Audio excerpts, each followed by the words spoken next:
नमस्कार अमरावती।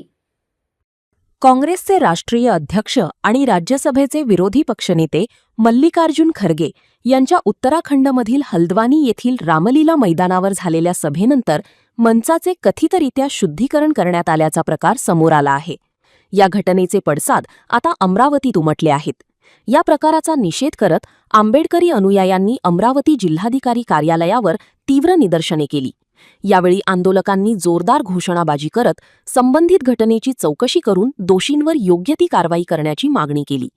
मल्लिकार्जुन खरगे हे दलित समाजातून येत असल्यामुळेच मंचाचे शुद्धीकरण करण्यात आल्याचा आरोप आंदोलकांनी केला।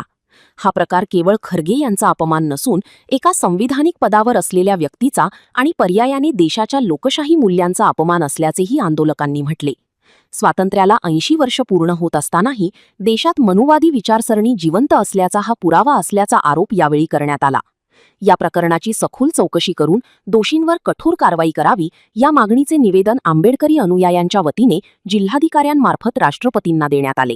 आता या निवेदनानंतर प्रशासनाकडून या प्रकरणी काय भूमिका घेतली जाते याकडे सर्वांचे लक्ष लागले आहे। आपल्याला सर्वश्रुत असेल की 4 दिवसापूर्वी देशाचा सर्वोच्च house upper house of parliament राज्यसभेचे विरोधी पक्षनेते सन्माननीय खरगे साहेब यांना एका सार्वजनिक कार्यक्रमामध्ये ते ज्या खुर्चीवर बसले होते त्यांच्या उठून गेल्यानंतर ती खुर्ची धुवून टाकण्यात आलेली आहे। भारतीय संविधानाच्या कलम 17 याचं उल्लंघन झाले। प्रत्येक भारतीय नागरिकाचा जो मूलभूत हक्क आहे तो सर्वात महत्त्वाचा असतो, त्याचं उल्लंघन केलं आहे मनुवादी लोकांनी आणि सरकार त्याच्यावर चूप आहे। खरं तर कोणत्याही व्यक्तीचा मूलभूत अधिकार जर व्हायलेट झाला असेल तर त्याच्या विरुद्ध सरकारची जबाबदारी आहे की त्याविरुद्ध कारवाई केली पाहिजे। आणि नेता जो आहे सर्वोच्च सभागृहाचा विरोधी पक्ष नेता आहे, तो मागासवर्गीय असल्यामुळे त्याच्यावर असा अन्याय करण्यात आला, असंही ह्याची पुनरावृत्ती कोणाही विरुद्ध होऊ शकते। त्यामुळं संपूर्ण भारतात आम्ही आंदोलन करतो आहोत।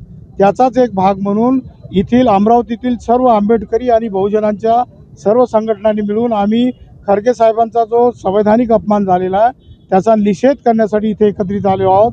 आणि सरकारला आम्ही पुनश्च सांगू इच्छितो, उपवर्गीकरणासारखं आम्ही याच्यावर स्वस्थ बसणार नाही।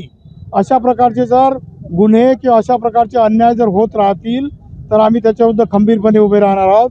ज्यात हल्द्वानी नावाचं गाव आहे, ज्या ठिकाणी विरोधी पक्षनेते राज्यसभेचे विरोधी पक्षनेते मल्लिकार्जुन खरगे जे राष्ट्रीय काँग्रेस पक्षाचे राष्ट्रीय अध्यक्ष आहेत, अशा माणसाला ज्या माणसाला नामोहरण करता येत नाही, त्यांच्यावर ईडी लावता येत नाही, त्यांच्यावर कोणते बाकी खटले भरता येत नाहीत, म्हणून त्यांच्या अस्मितेवर घाला घालण्याचं काम बीजेपी सरकार करत आहे। म्हणूनच ज्या ठिकाणी त्यांची सभा होती ती सभा झाल्यानंतर त्या ठिकाणी भाजपाच्या पुरस्कृत अशा संघटनांनी त्या ठिकाणी पूजा अर्चा करून त्या जागेचं शुद्धीकरण केलं आहे। ती गोष्ट कधी होते आहे तर आपण 15 ऑगस्ट स्वातंत्र्य दिन साजरा करण्याच्या पूर्वसंध्येला 2-3 दिवसाच्या आधी ही गोष्ट होते आहे। याचाच अर्थ की हे जे सरकार आहे हे सरकार मनुस्मृतीवर चालणारं सरकार आहे आणि या संविधानाचा अपमान करण्याचा आणि इथल्या बौद्ध धर्मियांना, इथल्या दलितांना अपमानित करण्याचा हा त्यांचं षडयंत्र आहे। आणि आम्ही या सगळ्या समितीच्या वतीनं आम्ही या ठिकाणी निषेध केला आहे आणि सांगितलेलं आहे की इथला बौद्ध धर्मीय, इथला आदिवासी, इथला दलित जागा आहे संविधानाच्या सक्षमीकरणासाठी, तो आपल्या रक्ताचा शेवटचा थेंब असेपर्यंत संघर्ष करत राहणार आहे। म्हणून आजचा या निवेदनाचा उद्देश होता।